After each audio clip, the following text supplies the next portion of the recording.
Hey everyone, today, Mountain Pass Performance, lower control arm bushing bearings, whatever they're calling them. I don't care because they work. Okay, spoiler alert, they work, okay? They work. In this video, you first do a little ride along with me for my first drive, and I talk about what I'm feeling. Do I notice a difference? Is there any noise? How's the steering? It just everything that I'm feeling. Then I talk about the install and then do an install.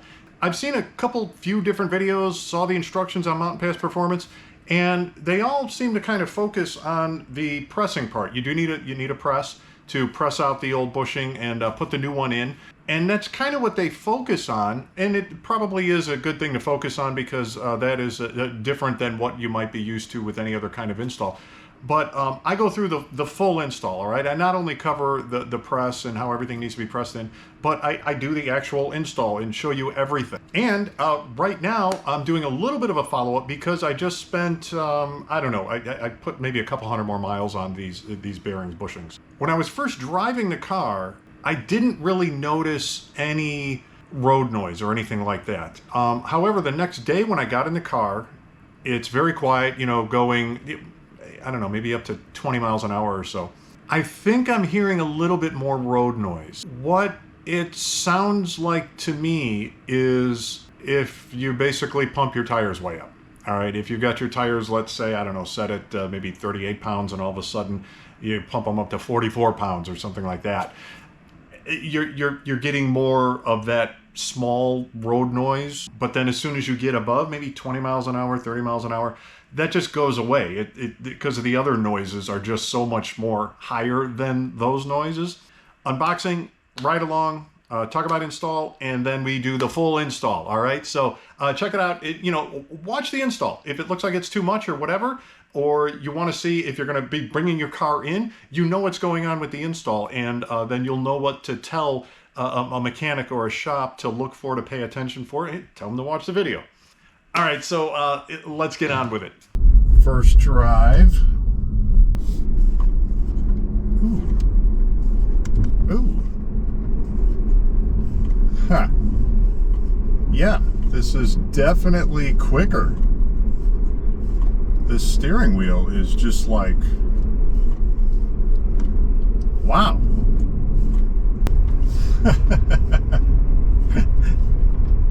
It is definitely like quicker. Is my suspension set in right now? It feels like it's in performance mode. No, it's in standard. Okay. I think that would be what they maybe call road feel, is what I'm feeling.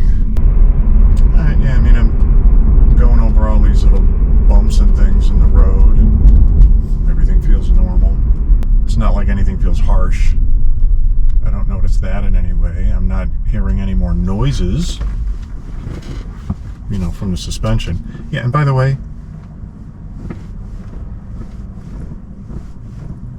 this seat sucks. We've got all this extra support in the performance seats,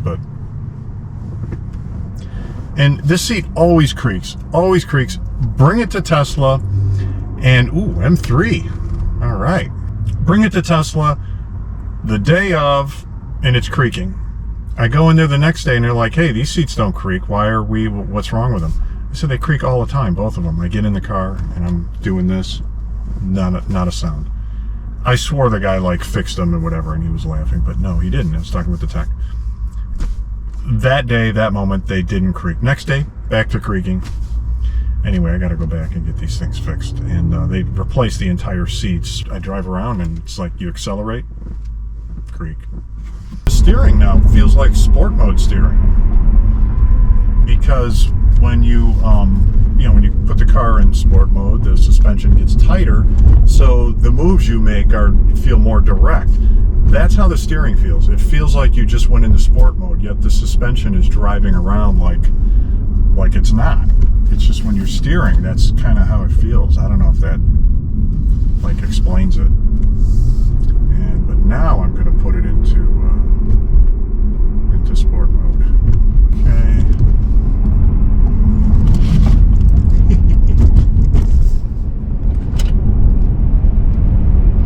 Yeah, it just feels like real accurate now. Wow.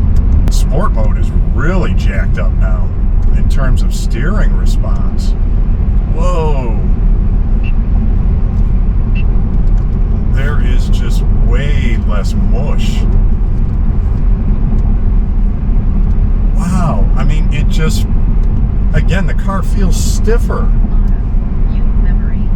Like it just feels like everything is just more responsive, yet it's really just the steering, but it makes the handling feel like it's more responsive, or it's better, like stiffer, but not. God, it's weird. It is a weird feeling. You know, you notice it more at speed.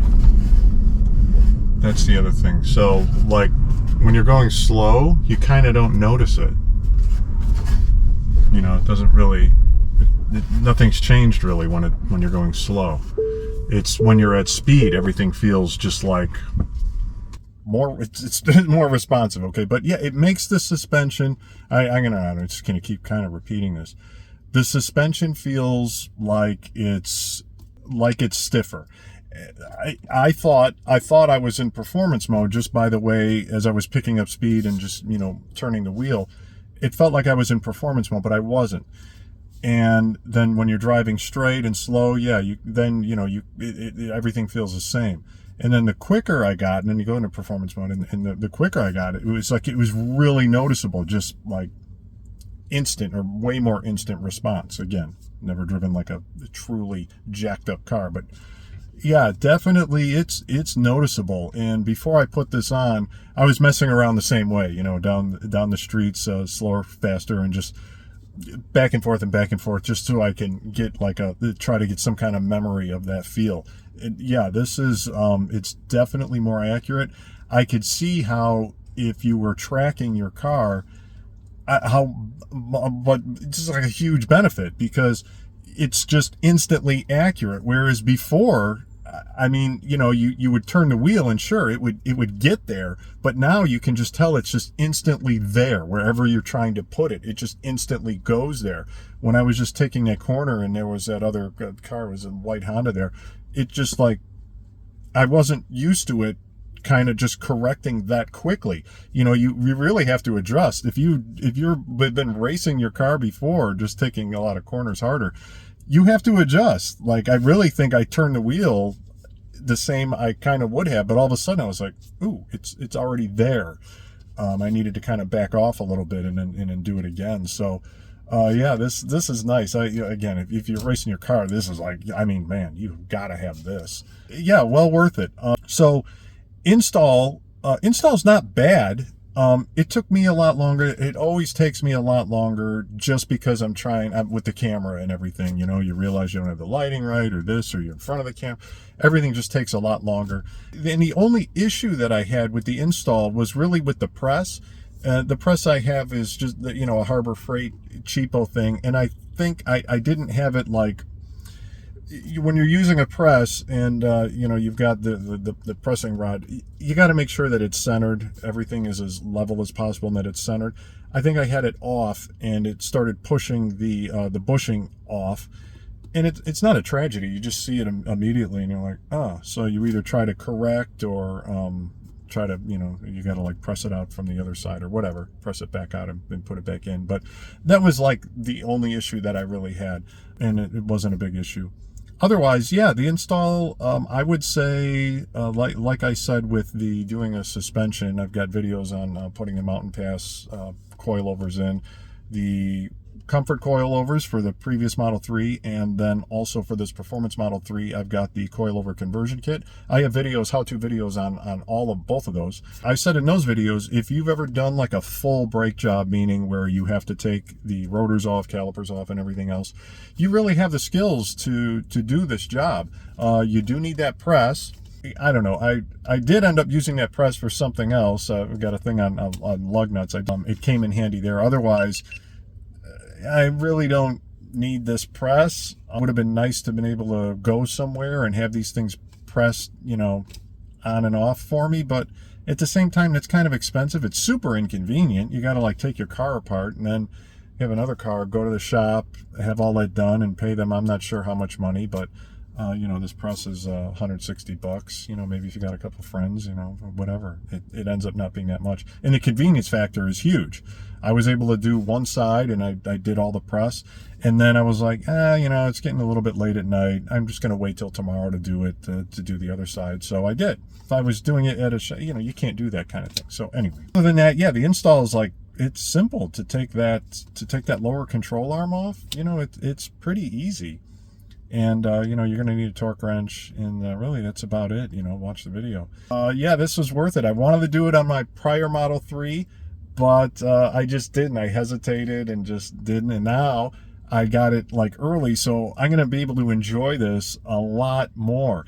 And I've been taking I've been doing some other little road rally things over to Starved Rock, and another road trip. I'm going to do a video on that. Just these beautiful roads. So I can't wait to try this out on that, and just on all these corners, right? Every corner now, I'm going to be able to play around with this thing and just enjoy the car so much more. So, yeah, I don't get any money, nothing from Mountain Pass. The stuff they have over there is not cheap. It's not outrageous. It's not cheap. But you're also getting what you pay for. Everything there is quality. There's no doubt about it. They've got some really high quality stuff, and some maybe... And as importantly, they've got really good customer service. If things are too expensive, though, Black Friday, you know, every year they have Black Friday sales, and they usually do one other sale. They do like 4th of July or something like that. They'll usually cut some deals. That's why I picked up the first suspension from them, because it was pretty expensive. The comfort coilover, adjustable comfort coilovers that I bought from them, it's pretty pricey. Again, well worth it. It's some really good stuff. Anyway, thanks everyone. Please like and subscribe. Always playing around with this car. All kinds of videos of drives and performance upgrades, reviews, all kinds of stuff. So please like and subscribe. Thanks.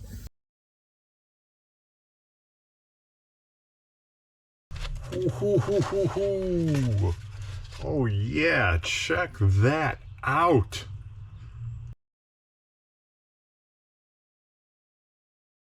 All right, lower control arm bearings from Mountain Pass.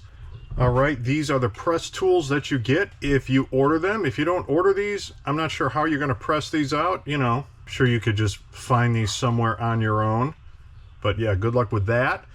And then these are bushings that go around the bolts, you know, the factory bolts that put these things, that hold these on. What these do is take some of the load off of the mounting bolt, because currently without these, the mounting bolt has to, you know, not only hold these on in this direction, but when you're on the track driving around, whatever, the bolts are also trying to move around, and these will keep them from doing that. And it is supposed to help basically keep the actual nut on the bolt, because they had problems at the track with the bolt coming loose. So with these, it is supposed to remove a lot of that issue, and then also probably putting a little bit of Loctite on that bottom nut also. But yeah, that is what these are for. All right, let's go. I can't wait to get these on the car. Whenever you're working on your car and you have to get underneath it, especially, you can't just jack it up. You need some kind of safety jacks here, or something that's going to hold it up besides a hydraulic jack. These suckers can fail, and I've known people who got seriously hurt or worse underneath a car. So yeah, make sure you got something holding it up before you crawl underneath. All right, now we got to take the pan off. All right, here we are. Rainy day, perfect day to be working on my car. So here is the lower control arm and the bearing that we are going to replace. See that mushy rubbery bearing in there? Yeah, it's going to be gone. So have to take this end link off here for the sway bar. Obviously, we've got to take this off here. We've got to unattach this guy, and then here, the rod end, we got to take that off too. So it's really not all that difficult. So let's get at it. Ooh. Might have to drop this pan too. Yeah, that's a metal pan. You need one. Check out the most disgusting video ever as to why you need that.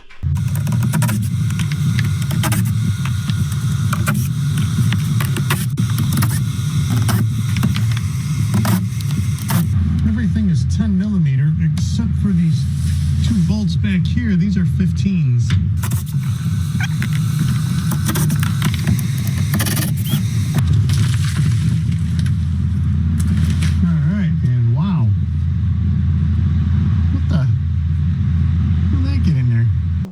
This is an 18 millimeter. I'm going to see if I can get this off without having to hold this in here with the T40. Let me see, I got my through-hole ratchet now that I kind of, yeah, it's able to loosen it. Cool. There's a lot of tension right now on this, so that's what's holding it in place, actually. Because I don't have both sides of the car jacked up the same, this sway bar is putting a lot of tension on this. Not a lot of tension, but tension.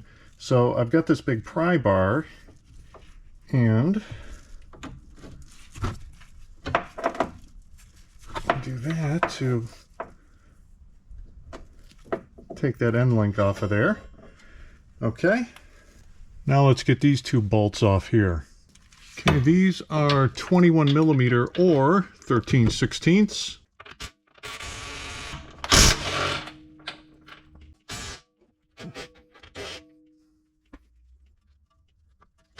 Okay, we're going to remove this bolt now, and also 21 millimeter. This is a bolt. There's a nut on the other side, same size, so 21 millimeter, 13/16.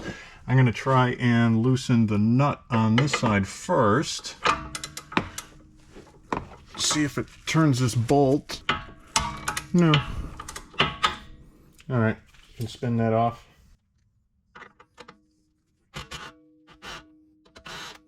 I'm going to leave this in here and loosen this guy next underneath here. So this is a 22 millimeter, and we got that same T40 there. I'm going to try and take this off without holding this bolt and seeing what happens. Hopefully I won't have to hold it and it'll just spin off here. I think it was working.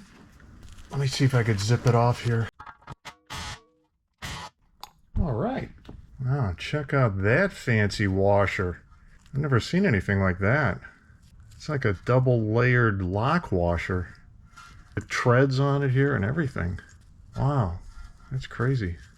Okay, now take that out and just drop this sucker down pretty much. All right, we are moving along here.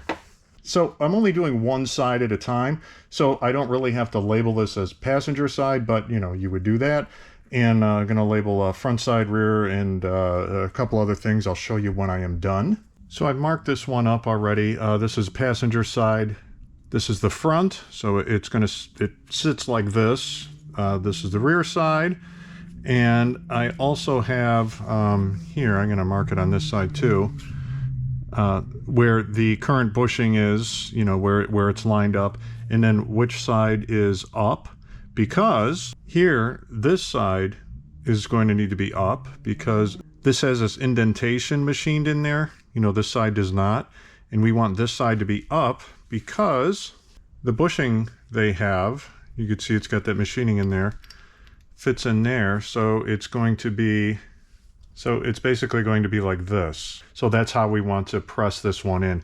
Now, if you pressed it in wrong, since this is a bearing, it can be turned, not by hand, but even if you pressed it into the lower control arm, I'm sure you could get something in there to kind of turn it around. Oh, the other thing is they tell you put this nut back on. You don't want to lose this cone here.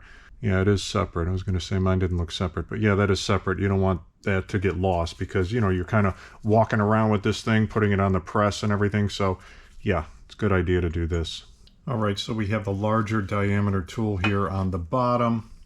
That is going to fit on the outside here. And then this smaller one is going to push right on the bearing here. So then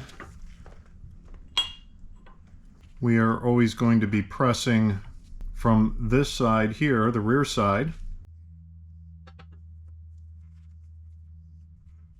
Okay, get all of that lined up.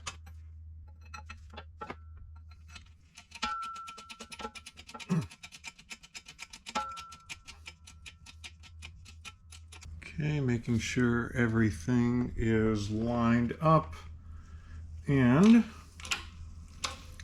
start pressing.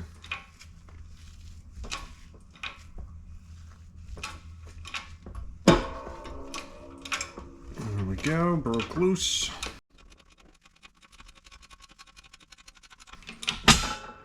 All right. So here it is, and wow, this feels a lot lighter than the new one. That is for sure. Holy cow. Man, yeah, this one is beefy. And why? Because this one is just like all rubber. Okay, now let's press this sucker in. So there are two different sides to this bearing, obviously, but they are different. This is the side we're going to be pressing against, and you can see that this side is different than this side. So it's this metal end here that we are going to be putting the tool on, and it's going to put pressure on that part. And then, you know, we want this rear facing up, and then we are going to be pressing in this way, and we have these arrows here that tell us we want this side to be up because it has the machining here for the dowel. So it is going to be like this, and then we have these markings here that tell us which direction these are going to be facing. The other thing that we need to do is to make sure when we press this in that this side is flush with this bottom side here. So it's going like this. We want this to be flush with that. So just kind of eyeballing it right now, you see that the bearing has to be pressed lower than the actual control arm. So what I'm going to do is I'm going to actually measure this and see what this difference is over here, and then mark it off on the tool so I know better how far down to go in there. Hopefully you should be able to use that same measurement and it should be flush. So I measured the bearing at 3 centimeters. Got 3 centimeters here. 3 centimeters brings us pretty much at the bottom of that countersink, maybe a little bit lower. All right, so let me measure on the tool where that comes in. I use the metal ruler to score a little line, if you can see that there.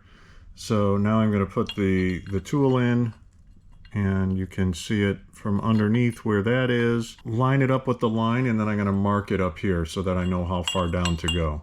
Might be a little hard to see, but I used a, you know, like a 0.5 millimeter pencil to mark a line there, and the line is about 4 millimeters in. So now we have a really good idea of how far to press this in to make it flush. You know, another good way to know which side you're pressing into, this side with the countersink, it just makes more sense to be pressing into that side. We've got it lined up this way. We have this machine side facing this direction with the arrows. Okay, let's get it kind of centered there. Kind of line this. We have this side up with the metal.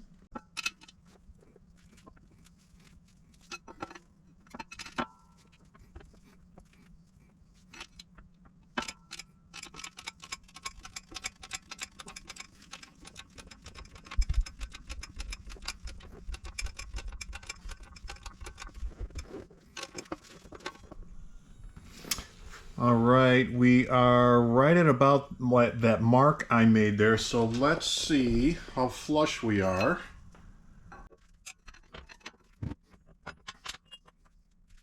Ooh, all right, that is looking pretty good. We can see that. It looks pretty flush. Let's get this back on the car. This cone area down here is pretty dirty.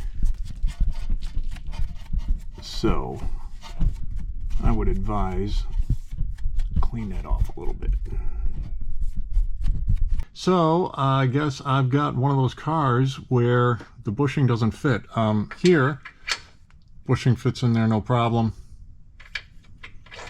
Here, yeah, not so much. Some extra metal there that needs to come out. I'm going to try to get my Dremel to take that out. I don't know if I've got the right bits for it.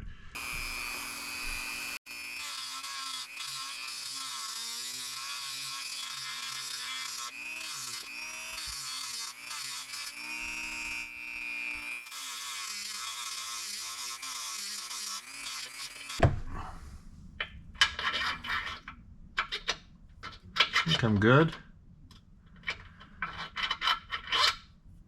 Now, I think I'm going to get some paint on there or something to keep it from rusting too badly. The first thing I'm going to do is test fit this. They say to put the new bearing up there and make sure that the bolts screw in and, you know, line up and everything is good. Once I see that that works and everything lines up, then I am going to put some more blue thread locker on here and torque this up. They say to torque to 95 to 100 foot-pounds, which is higher than what Tesla specifies, which I don't know what Tesla specifies for this, but they say, you know, if you're a little afraid of that, just stop at 95. And also, if you saw, I had a little extra metal underneath there that I had to, you know, kind of file away in order to get this dowel to fit, but otherwise it fits fine. If it does not fit, you know, read the instructions on the Mountain Pass site, because, yeah, if these don't fit properly, if they go in too tight, don't force them up there, because they say you're going to have a bad time getting them out, and, yeah, it's just going to be trouble.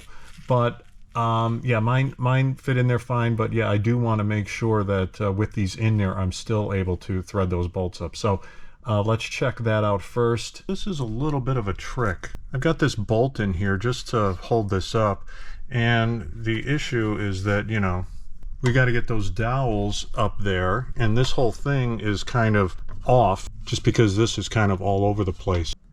You know, with the car jacked up, lining these things up straight like they told you to, it doesn't make it easy to get these in, because this is at a completely wrong angle now. I'm going to try to twist this with a big screwdriver, get a different angle on it. Okay, so that is straighter.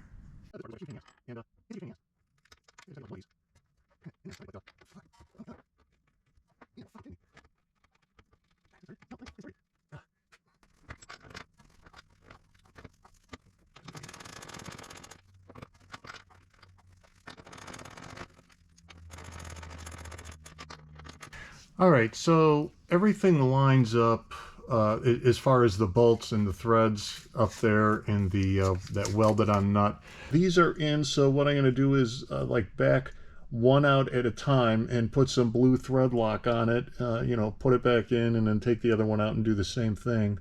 But yeah, I just wanted to make sure that everything was going to line up and we weren't going to have a problem there.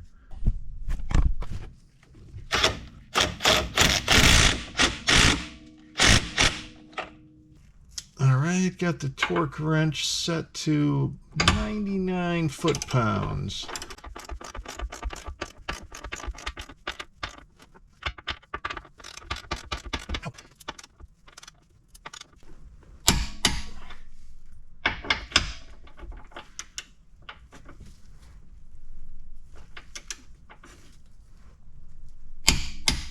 This lower ball joint bolt is supposed to be torqued to 132 foot-pounds of torque. That is kind of hard to do. So I tightened this up basically with holding the T40 as much as I could. And maybe now I can torque it without this moving. I'm going to find out. Okay, I think it's working. Thank goodness, because I don't know how I was going to do that otherwise. All right. So this gets torqued to 78 foot-pounds, but I got to get another jack up here to get this closer to ride height. All right, once we see the car kind of lifting off the jacks, we know we got it pretty much at ride height. All right, so we need about 78 foot-pounds or pound-feet. All right, good to go.